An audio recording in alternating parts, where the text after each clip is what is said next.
Good morning, students. Our today's chemistry topic is depression in freezing point or cryoscopy. So, depression means decrease. So, it means depression or decrease in freezing point. And as you know, what is freezing point means? Freezing point of any substance is the temperature where solid and liquid forms are in equilibrium, or you can say vapor pressure of solid and liquid is same. So that is known as freezing point. So here what is going in this concept, or what is this concept related to? Depression in freezing point means freezing point is getting lowered. Let us take a beaker in which pure solvent is taken like water. Pure solvent is there, and we know freezing point of water is 0 degrees Celsius. It will turn into ice at 0 degrees Celsius. But if I add some particular salt or some particular sugar or some particular solute into it, then its freezing point will decrease. It means now it will freezes at some negative temperature, that can be -10, -20. So here freezing point lowers. So this concept is about lowering of or depression of freezing point. And we always know that solvent has vapor pressure always greater than vapor pressure of solution. So vapor pressure of solvent is always greater than the vapor pressure of solutions. So here you can see the diagram where vapor pressure is on the y-axis and temperature is taken on the x-axis. So solvent curve is taken above and solution curve is taken below, because we know that solvent has more vapor pressure than the solution. So when we cool the curve AB, or we are cooling this curve, then the curve will go along with the AB. So at B point solid start appearing. It means solid formation is start. So this is the freezing point of the pure liquid, that can be represented by T naught F. That is the freezing point of liquid solvent or pure solvent. And on the other side you can see solution. It is going along with the DE curve, and at E point it starts solidifying. So at D point it starts solidifying. So TF is the freezing point of the solution. T naught F is the freezing point of the pure solvent, and TF is the freezing point of the solution. So you can see here pure solvent has high freezing point and solution has low freezing point.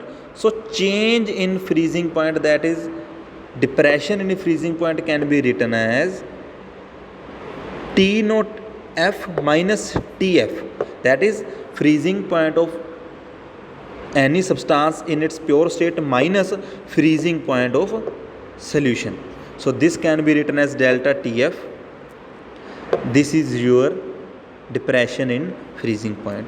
Now expression you can see delta TF is equal to KF into M, where M is the molality, KF is the molar depression constant or cryoscopic constant. So here if we want to give the definition of KF, we will put M as 1.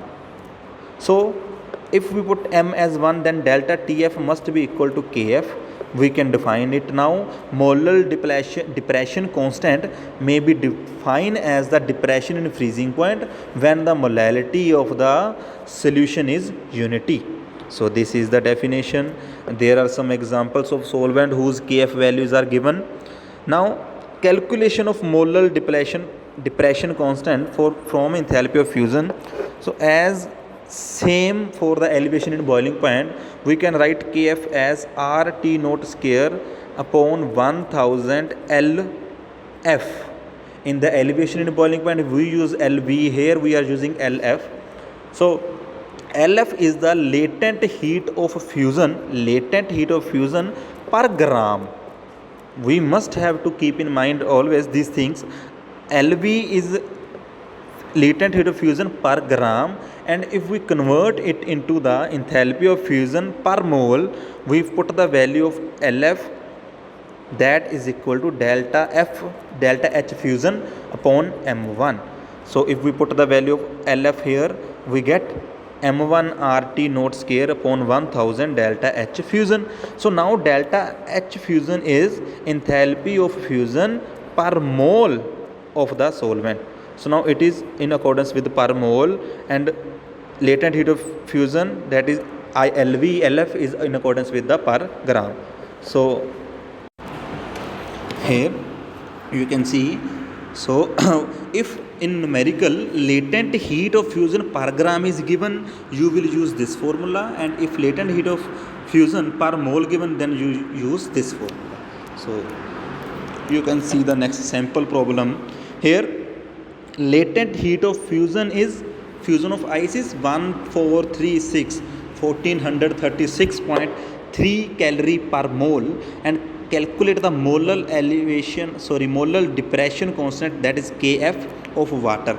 So latent heat is given per mole, it means we use the formula of RT naught square upon 1000 delta H of fusion.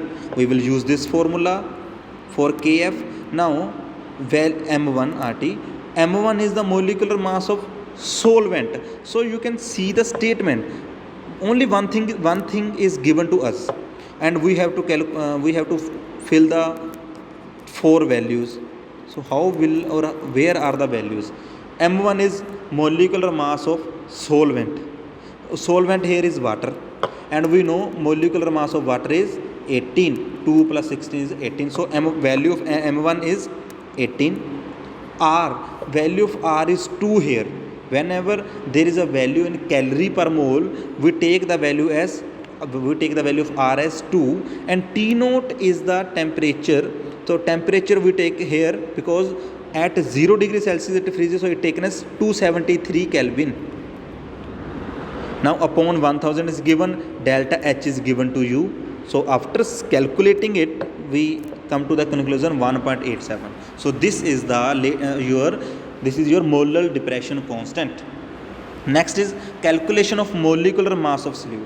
If we want to calculate the molecular mass, you can see delta TF is equal to Kf into M. And if we put the value for molality, we can write number of moles, that is given mass upon molecular mass of solute, into mass of solvent in kilograms. If it present in gram, we will multiply it with 1000. This is the value of M. So we put here Kf into M, that is equal to delta Tf.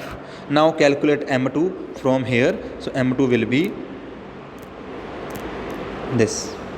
So in this way we can calculate the molecular mass. Now to conclude that depression of freezing point is a qualitative property, as you can see, delta Tf directly related to molality, and molality is the number of moles of solute upon mass of solvent. It means your depression in freezing point directly or indirectly depends upon the number of moles, so it will be a qualitative property.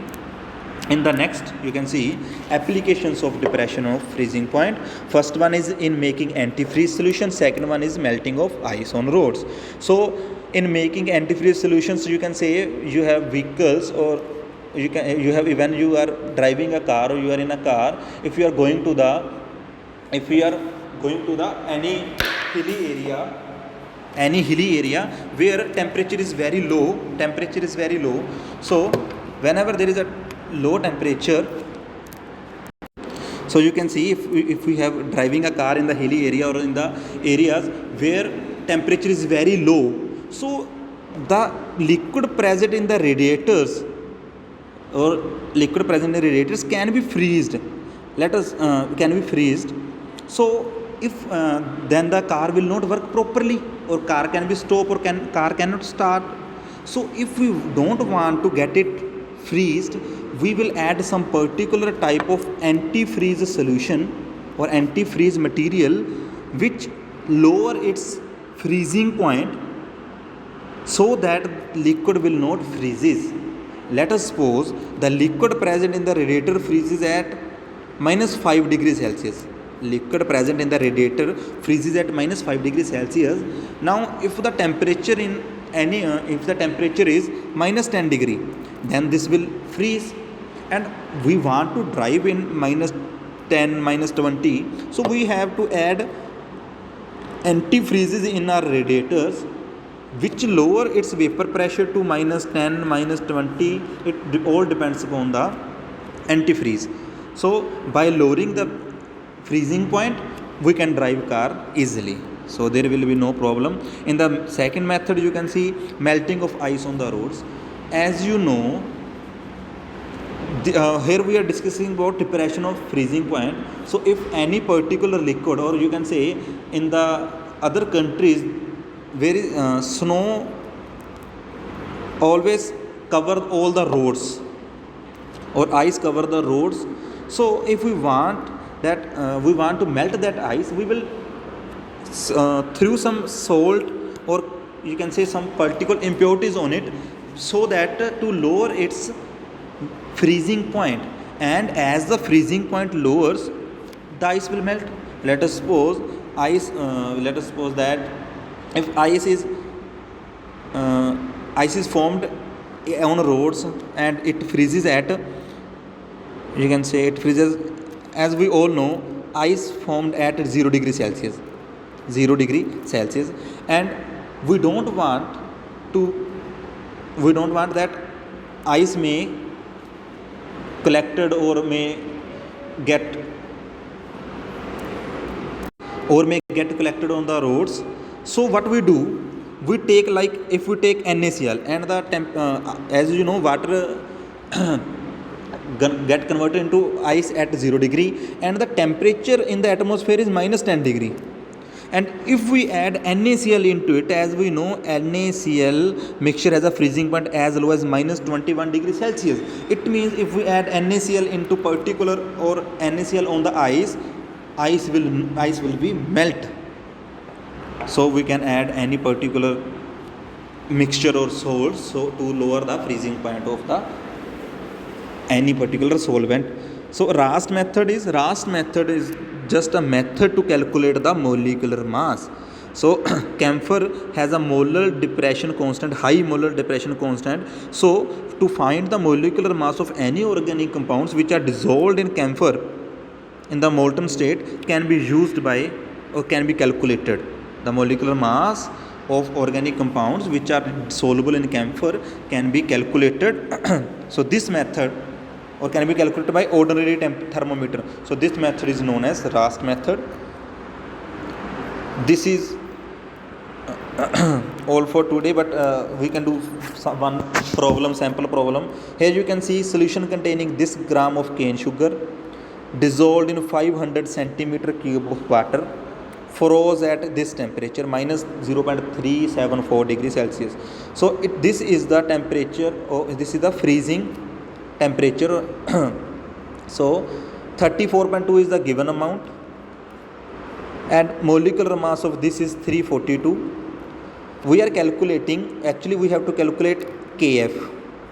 So for Kf we need delta Tf and m. M is the molality. We are calculating molality here. Molality is number of moles, that is given mass upon molecular mass, into 1000 upon mass of solvent. Mass of solvent here is, volume of solvent is 500 centimeter cube is given, that is water.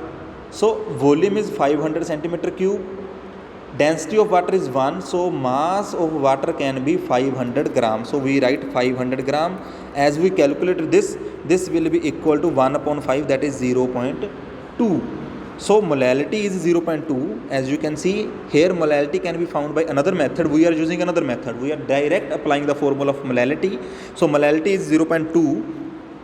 Now molality is found, but here you can see solution is freezes at minus 0.374 degrees Celsius. It means this is the freezing point of solution, and you know this is water, solvent is water, so freezing point of pure solvent, that is T naught F is equal to 0 degrees Celsius. And when we want to calculate delta TF, it will be 0 minus 0.374, so it can be added and the answer will be 0.374 degrees Celsius. And if we convert it into Kelvin, if we converted it into Kelvin, so the answer will be in Kelvin. So you can calculate Kf from here. So this is all for today. You have to do all the numericals, sample problems and problem for practice. And if you have any kind of doubt, you can WhatsApp me the image of that particular numerical, or you can send me the problem. I can send you the solution. So thank you.